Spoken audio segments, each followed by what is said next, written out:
So guys, for the first method, we're going to disable it from launching at startup. So to do that, you're going to head over to search and type in Task Manager. Click on it. And then once you're on this, on the left hand side, you're going to click on Startup Apps.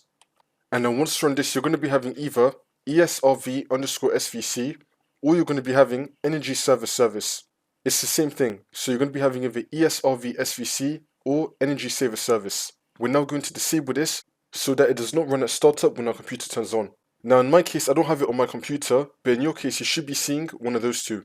So let's say that for me, it's going to be this right here. This is either going to be ESRV or it's going to be Energy Server Service. I'm going to click on it and then click on Disable. Now the status is going to change to Disable.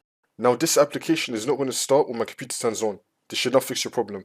So you could either do that, or if you just want to fully uninstall it, you could just head over to search and type in Add Remove Programs, click on it.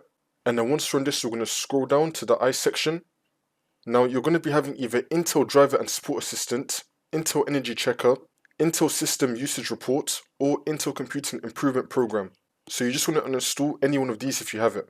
I don't have it on my computer, but if you do have it and you do want to uninstall it, then you want to click on the three dots and then click on uninstall, then you want to uninstall it. It will now be fully removed from your computer, and this should now fix your problem.